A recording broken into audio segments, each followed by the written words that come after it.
Michael, you've certainly experienced the highs and lows of football in the last 2 matches. You were punished for your mistakes against Derby, and then a much better team performance against Watford, which must give you a great deal of food for thought for Saturday. Do you prefer having that sort of food for thought? Yeah, of course, because it shows us that the squad has, got strength and depth. It shows us that players can come in and play a really tough game on Tuesday night and deal with the physicality of the game and the demands of the game. I think that was evident. Watford they have a lot of athleticism in their team, and I didn't think that we were found wanting in that department. So I think that's very important. We now have to force that onto the opposition as well.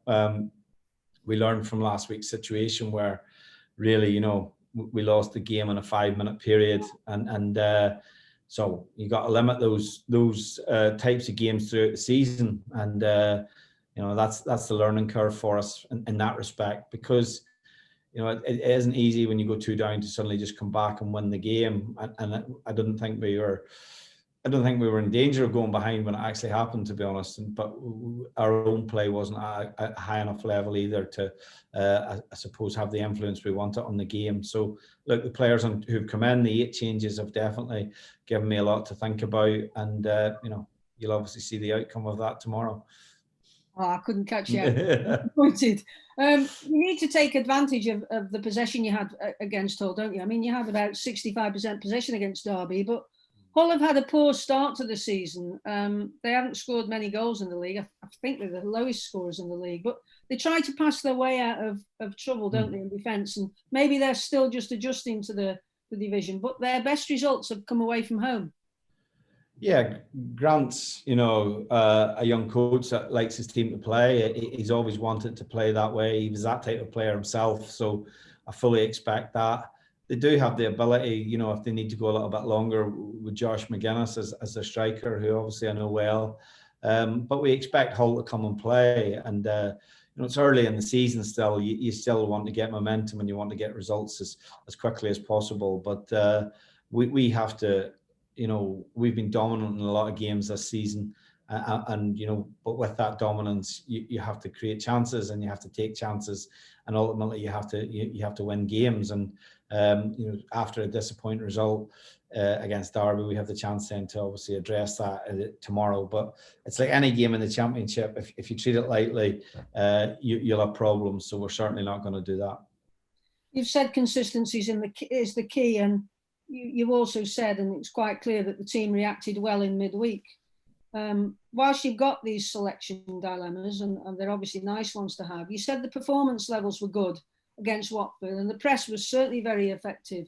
But do the inconsistencies concern you? Because obviously the 5 minutes of madness, or whatever you want to call them, against Derby, then the excellent performance of Watford, is that what you should expect from a young team? Look, I think you're always liable to get it.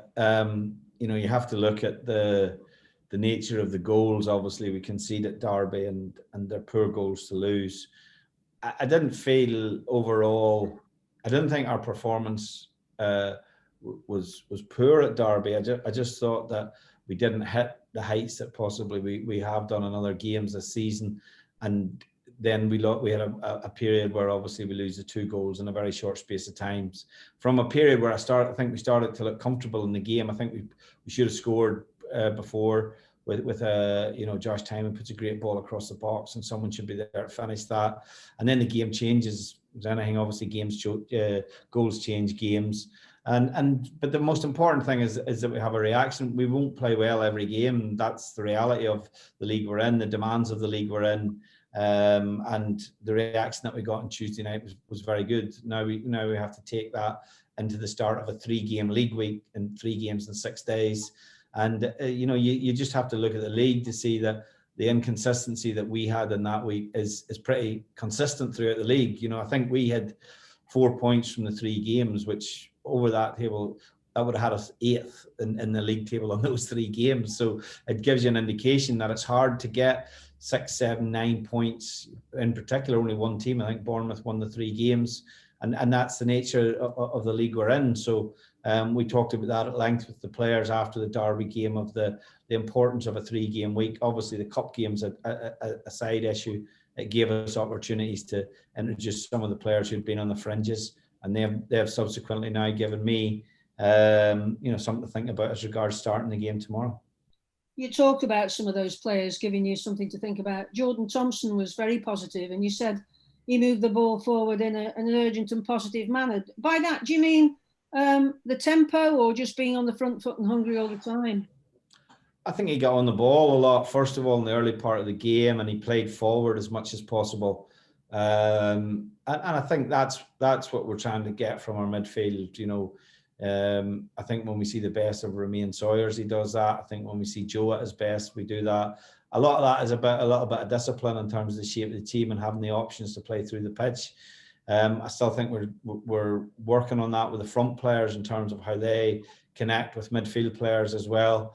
But yeah, look, there was a good urgency about performance, and I think Jordan's performance typified that as well. But there were others, Alfie gave us that, D'Amico gave us that coming in. So overall, as I say, there was a lot for us to be positive about.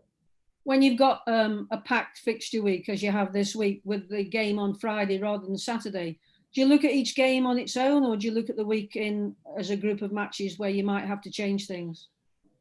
I think we have to look at it really as a 3-game package, and part of that is due to certain players because of injury, or maybe playing with little ailments. We have to manage how they are over a 3-game week as well. So it's important that we don't risk players who maybe play with who are consistently maybe playing with little conditions, and that could be worse. We saw that Sam Clucas, I think, after Huddersfield had a really tight Achilles, so we had to manage him and leave him on the bench for Barnsley, for example. Those are all little things that possibly aren't known out with the club.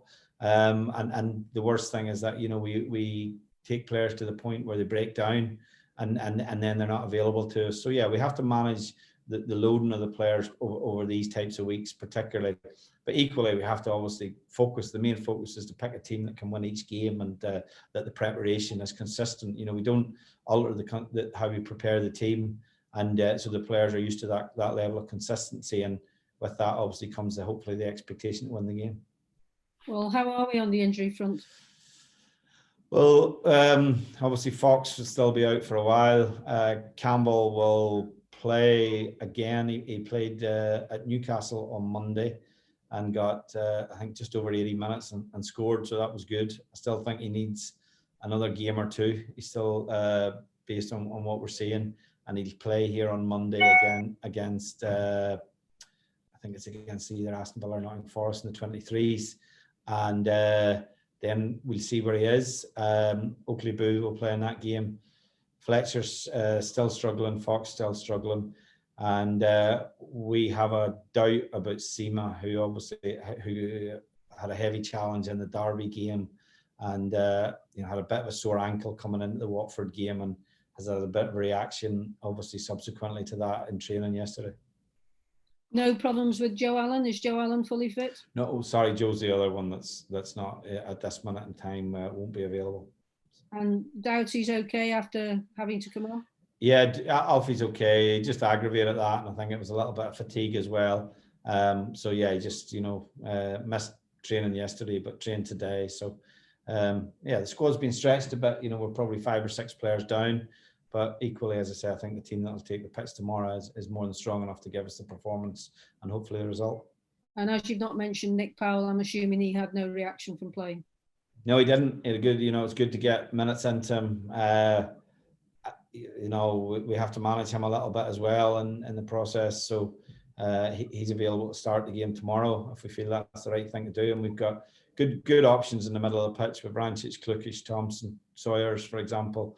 And that gives us, the ability to rotate players if necessary. So it's a key part of the pitch where freshness is obviously an advantage. And we'll obviously bear that in mind with how we pick the team, not only for tomorrow but through this week. And lastly from me, Brentford at home in the Cup. Are you happy with that?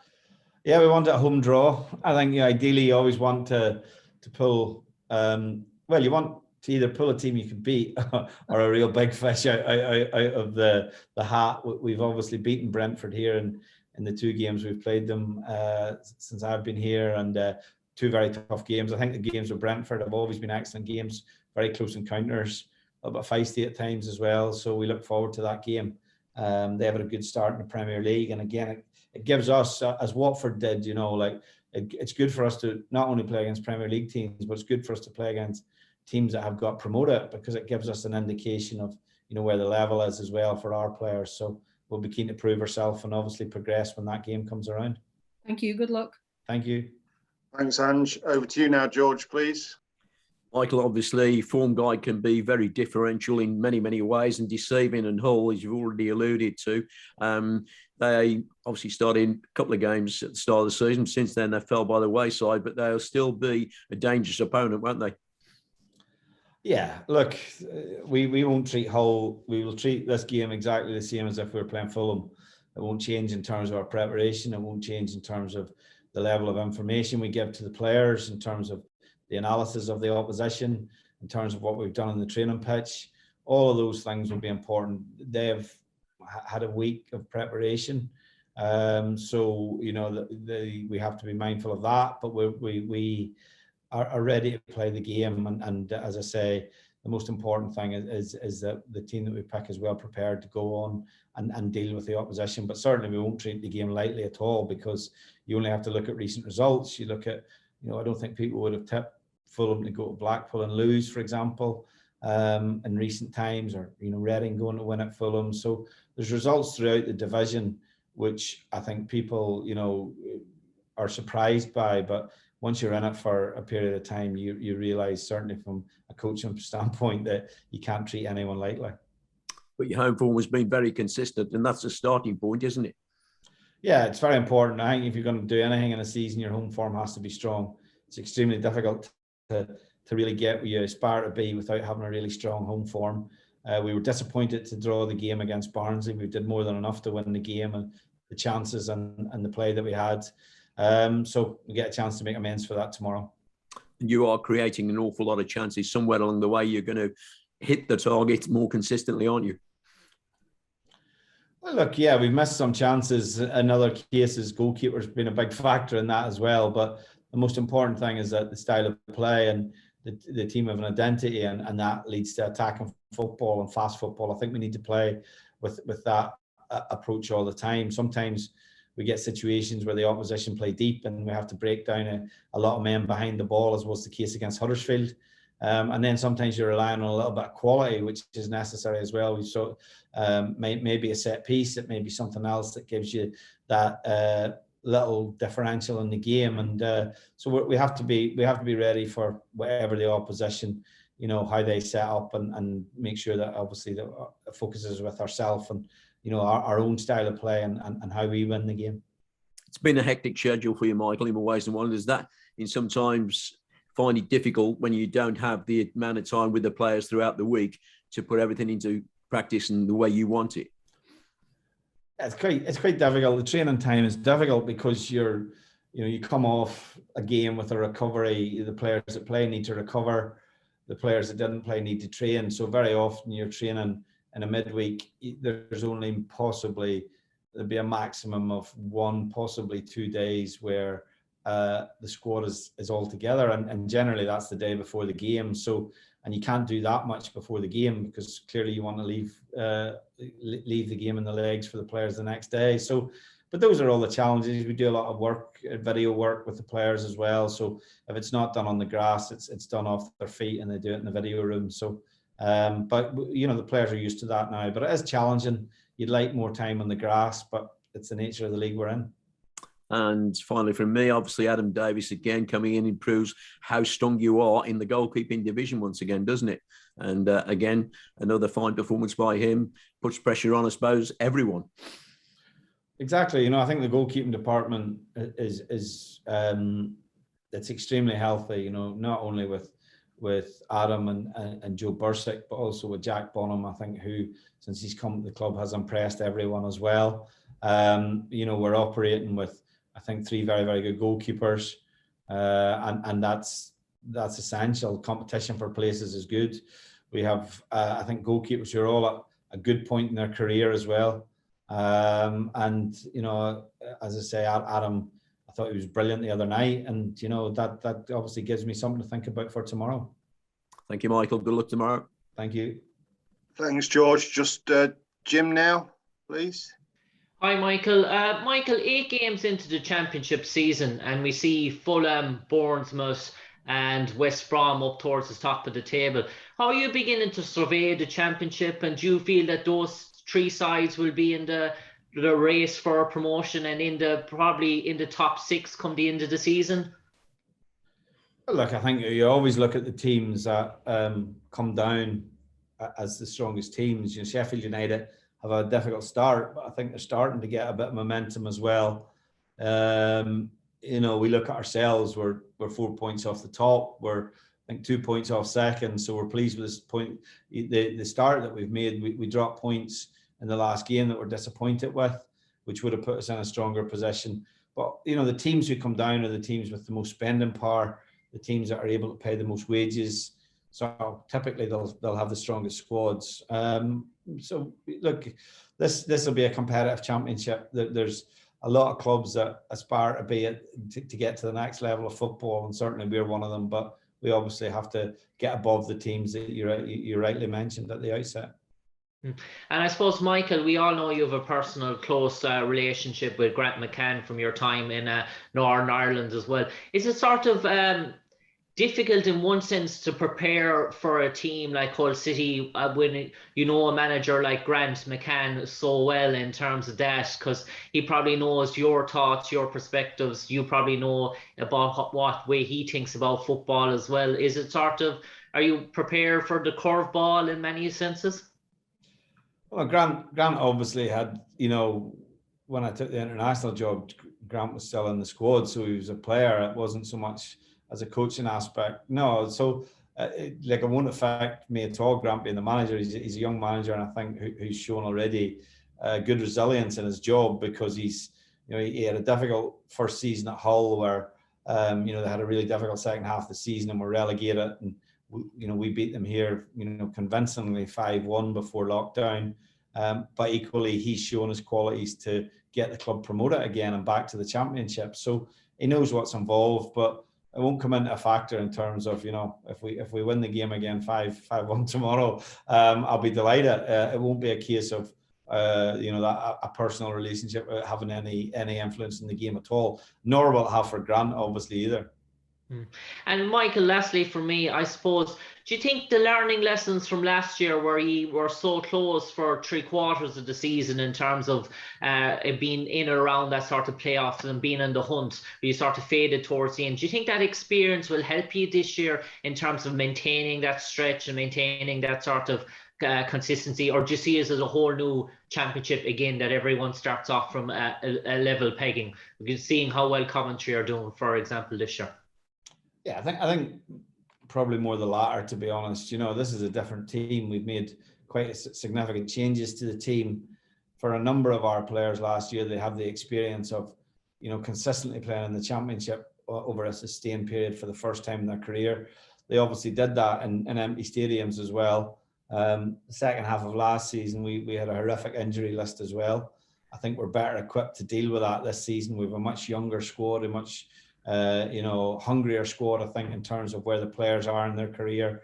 And that's, for me, that's really important. You know, if you're not, you know, going to invest really heavily in the team, as we've not been able to do, we've invested, you know, I think strategically and intelligently in the team, then you need players that have that real desire to get to the next level of football. And I think we have, you know, a huge number of them in our building, and we obviously have players who have been there and done it, who are you know, a great influence in the group as well.